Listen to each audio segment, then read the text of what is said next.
Quand Banque Privée 1818 est venue nous voir, ils avaient plusieurs objectifs très ambitieux. C'est une banque très jeune qui a été créée en 2009 en plein contexte des subprimes. C'est pas le meilleur contexte pour créer une banque. Et 5 ans plus tard, elle n'était pas beaucoup plus connue que 5 ans auparavant.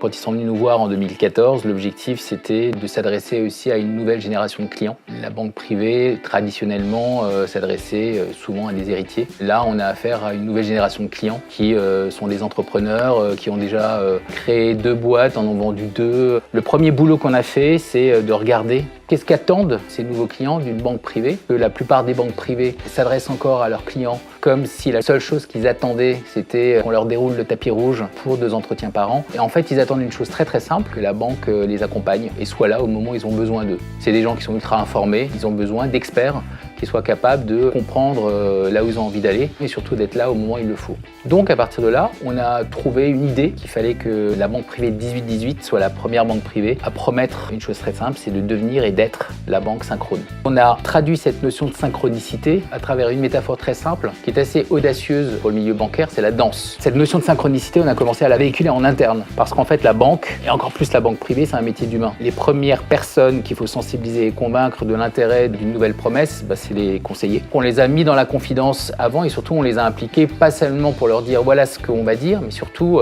voilà ce qu'on va promettre, que vous derrière vous puissiez tenir cette promesse dans la vraie vie. Deuxième étape, c'est qu'on est allé plus loin dans la communication. On a commencé effectivement par traduire la notion de synchronicité à travers cette métaphore de la danse sur tous les supports visuels. On s'est dit qu'il fallait que cette promesse-là, elle transpire aussi dans les murs et notamment dans le siège social. Ça tombait bien, ils avaient l'intention de déménager. On a créé une expérience sur l'ensemble des murs qui raconte cette notion de synchronicité. Le desk d'accueil représente 2 lignes qui se suivent quasiment en parallèle, donc cette notion de parallélisme entre la banque et son client. L'ensemble de la signalétique qui raconte l'histoire de la banque, on a systématiquement des lignes parallèles. Et puis on a poussé la métaphore encore plus loin en créant des œuvres d'art. On trouvait que c'était un pont intéressant entre la relation qu'un conseiller devait établir avec son client. Et donc on a créé 4 œuvres d'art qui traduisent la notion de synchronicité dans l'espace. Donc ça, c'est la promesse telle qu'elle est faite, telle qu'elle est racontée. Encore faut-il la tenir, parce que si on fait une promesse et qu'on ne la tient pas, on est un menteur.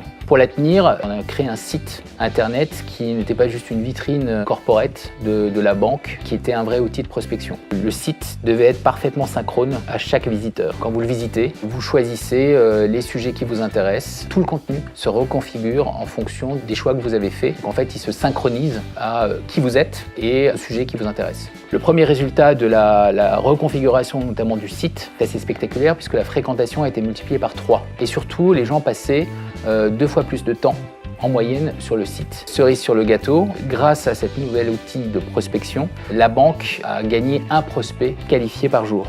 Dans la banque privée, c'est une grosse fortune. C'est un volume de business absolument conséquent. Pour d'autres secteurs, évidemment, 1, ça veut rien dire. Dans la banque privée, 1, c'est énorme. Donc ça, c'est un des résultats aussi directs du travail de design qu'on a fait avec 1818. Et le résultat, au final, le plus satisfaisant, de 2014 à 2016, Banque Privée 1818 a vu sa collecte augmenter de 35%. Je pense qu'on peut dire, en conclusion, in design we trust.